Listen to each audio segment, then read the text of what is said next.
नमस्कार मित्रों, सत्य भक्ति चैनल सुनने वाले सभी लोगों को नमस्कार है। आज बताती हूँ कि इंसान की जो भी पूजा और करने की विधि होती है उसके ऊपर आज बताती हूँ कि जो प्रतिमा होती है उसका पूजन जो लोग करते हैं वो संपूर्ण मनोरथों को देने वाला होता है और दुख का निवारण करने वाला होता है। देव प्रतिमाओं की पूजा सबसे ज़्यादा अभीष्टदायक मानी गई, इसीलिए अपने हिंदू धर्म में सभी देवी देवताओं की मूर्ति बनती है। इसमें पुरुषों का और स्त्रियों का समान अधिकार होता है। कोई भी कहीं से भी मूर्ति लेकर उनकी आराधना कर सकता है, लेकिन ध्यान रखा करें कि अगर मूर्ति मिट्टी की बनी होती है या पीतल की हो या तांबे की हो या आजकल एक सफ़ेद रंग की धातु भी चलती है, उस धातु की बनी हुई हो अगर, तो वो सबसे उत्तम होती है। भगवान गणेश, सूर्य, विष्णु, दुर्गा जी और शिव जी की प्रतिमा का पूजन सदा ही करना चाहिए और उनके पूजन में 16 तरह के उपचारों का उपयोग करना चाहिए, जिससे जो 16 उपचार मैंने आपको अपने पिछले वीडियो में बताए हैं, तो आप वहाँ से सुन सकते हो कि 16 उपचार क्या क्या होते हैं। इस तरह 16 उपचारों से पूजन करना चाहिए और पुष्प फूल से प्रेक्षण करना चाहिए और मंत्र या पाठ पूर्वक उनका अभिषेक करना चाहिए। और भगवान को अगहिनी के चावल बहुत पसंद होते हैं, तो अगहिनी के चावल से भोग लगाना चाहिए। ऐसा करने से मनुष्य की जो पार्थिव पूजा होती है वो बहुत ही सफल मानी जाती है। मतलब जो मूर्तियों की पूजा होती है वो बहुत ही सफल मानी जाती है। देवताओं का अभिषेक जो करा जाता है उसके भी विधि विधान होते हैं, तो उसके बारे में बताती हूँ कि अभिषेक करने से मनुष्य की आत्मा शुद्ध होती है, पवित्र होती है अंदर से। अगर वो गंध से भगवान का अभिषेक करता है, भगवान पर चढ़ाता है मतलब, तो उससे पुण्यों की प्राप्ति होती है।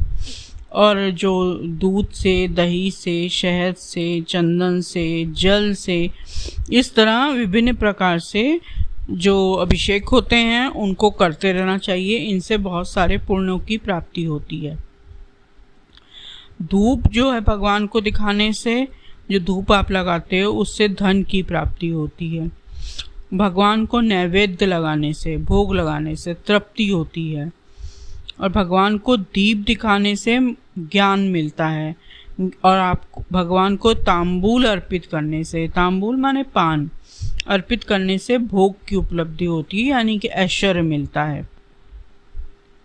नमस्कार और जप, ये दोनों संपूर्ण फल को देने वाले होते हैं, अभीष्ट फल को। भगवान को रोज नमस्कार करना चाहिए। भगवान को रोज सभी प्रकार की जो ऊपर बताए गए हैं उपाय, उनसे उनकी पूजा करनी चाहिए। अगर इन दोनों चीज़ों को लोग करते हैं तो आपकी मनचाही भोग की वस्तुएं उपलब्ध हो जाती हैं। विघ्नराज गणेश की पूजा करने से भूलोक में उत्तम और मनचाही वस्तु की प्राप्ति होती है। शुक्रवार को श्रावण और भाद्रपद मास के शुक्ल पक्ष की चतुर्थी को और पौष मास में शतमिषा नक्षत्र के आने पर विधि पूर्वक गणेश जी की पूजा करनी चाहिए। देवता और अग्नि में श्रद्धा रखते हुए किया जाने वाला उनका नित्य पूजन मनुष्यों को पुत्र और मनचाही वस्तु प्रदान करता है, समस्त पापों का शमन करता है। विभिन्न प्रकार के जो दुष्कर्म हो जाते हैं जाने अनजाने, उन सबको भी नाश करता है। और विभिन्न बारों में की हुई भगवान शिव की पूजा आत्मशुद्धि प्रदान करने वाली होती है। सूर्योदय काल से लेकर सूर्योदय काल आने तक एक वार की स्थिति मानी गई है, मतलब एक दिन की। तो आप उस समय के बीच में तिथि के पूर्व भाग में पूजा करें या आप शाम के समय पूजा करें। ऐसी देव जो पूजा होती है मनुष्यों को पूर्ण प्रकार के ऐश्वर्य प्रदान करती है। पूजा शब्द क्या है? पूजायते अनेन इति। पूजा जो है उसका अर्थ होता है भोग और फल की सिद्धि। जिस कर्म से वो संपन्न होती है उसी का नाम पूजा है। मनोवांछित वस्तु और ज्ञान, यही वो अभीष्ट वस्तुएं हैं जिनकी मनुष्य को इच्छा होती है। क्योंकि जब आपके पास ज्ञान नहीं होता है तो आप बहुत परेशान होते हो और आपका इधर उधर मन भटकता रहता है, आपको अपने प्रश्नों के जवाब नहीं मिलते। लेकिन जैसे जैसे भगवान की पूजा के राह पे आप आगे बढ़ते हो, आपको धीरे धीरे जैसे जैसे विकर्मों का नाश होता है वैसे वैसे आपको ज्ञान की प्राप्ति होने लगती है। भगवान इसकी उपलब्धि खुद कराते हैं। ज्ञान आपको किसी वीडियो से मिल गया, आपने वीडियो सुन लिया अचानक, लेकिन अचानक कोई कभी नहीं सुनता।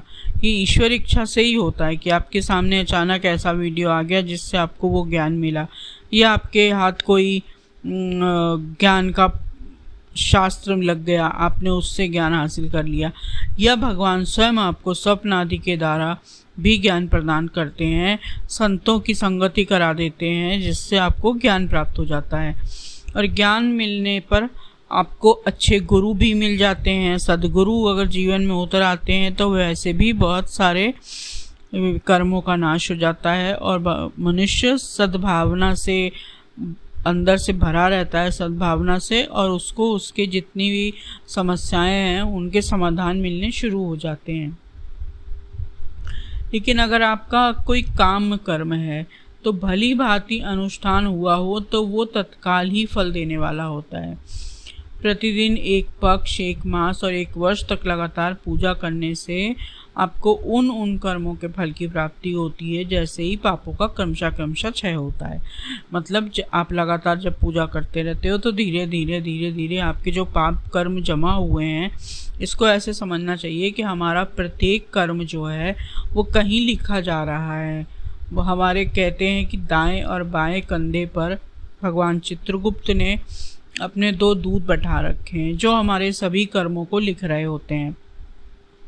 हम चाहे मन में भी सोचते हो, चाहे मुंह से बोलते हो, चाहे करते हो, तीनों प्रकार के कर्म हमारे लिखे जा रहे होते हैं। एक उसमें से अच्छे कर्म को लिख रहे होते हैं, एक हमारे बुरे कर्म को, जो हमें पता नहीं होता, हम अनजाने में भी करते हैं उनको, और जानबूझकर भी कई बार करते हैं क्योंकि बुद्धि उस वक्त पाप में लिप्त होती है।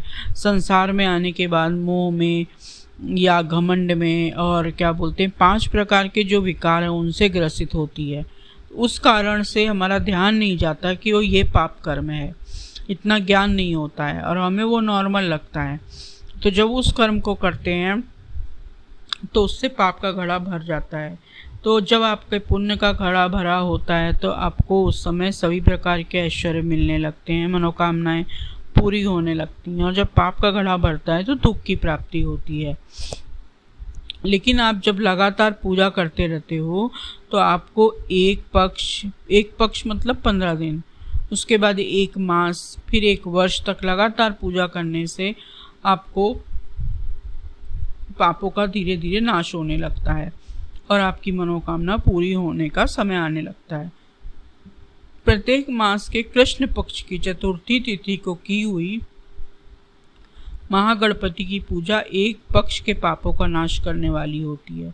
आपने 15 दिन के अंदर जो भी पाप करा है जाने अनजाने, उस एक पक्ष के पाप को नाश करने के लिए भगवान महागणपति की चतुर्थी तिथि को पूजा करनी चाहिए और एक पक्ष तक उत्तम भोग रूपी फल देने वाली होती है। यानी अगले 15 दिन आपको अच्छे फल प्राप्त होते हैं। जब सूर्य सिंह राशि पर स्थित हो उस समय भाद्रपद मास की चतुर्थी की हुई गणेश जी की पूजा 1 वर्ष तक मनोवांछित भोग प्रदान करती है। मतलब अगर आप लगातार उसको करते रहते हो चतुर्थी तिथि को, तो वो आपको 1 वर्ष तक भोग प्रदान करती है।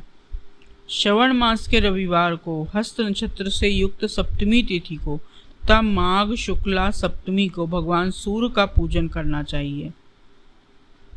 उससे आपको बहुत शुभ फलों की प्राप्ति होती है। इसी तरह ज्येष्ठ तथा भाद्रपद मासों के बुधवार को, श्रवण नक्षत्र से युक्त द्वादशी तिथि को या केवल द्वादशी तिथि को भी किया गया भगवान विष्णु का पूजन अभीष्ट फल और संपत्ति को देने वाला माना जाता है। सावन के महीने में की जाने वाली श्री हरि की पूजा सभी अमीष्ट मनोरथों और आरोग्य प्रदान करने वाली होती है। अंगों और उपकरणों सहित पूर्वोक्त गौ आदि 12 वस्तुओं का दान करने से भी जिस फल की प्राप्ति होती है, मतलब महंगे और बहुत धनवान लोगों वाले दान करने से जो पुण्य प्राप्त होता है, जो फल प्राप्त होता है, उसी को भगवान विष्णु की द्वादशी तिथि में आराधना करने से मनुष्य प्राप्त कर लेता है, जो कि बहुत ही आसान है। द्वादशी तिथि को भगवान विष्णु के 12 नामों का उच्चारण करना चाहिए और उस भगवान की 16 उपचारों से पूजन करनी चाहिए। तो ऐसा करने पर वो उनकी प्रसन्नता प्राप्त कर लेता है। भगवान विष्णु की आज अभी तो ये सावन का ही मास चल रहा है, इसमें भगवान श्री हरि की पूजा करें और अपने लिए पुण्य कर्म जमा करें, पुण्य फल जमा करें, ताकि आपका जीवन सुख और ऐश्वर्य से भरपूर हो। ऐसे ही उत्तम जानकारी पाने के लिए अगली बार भी सत्य भक्ति चैनल को लाइक करें, सब्सक्राइब करें और शेयर करें और इस पर बने रहें। धन्यवाद।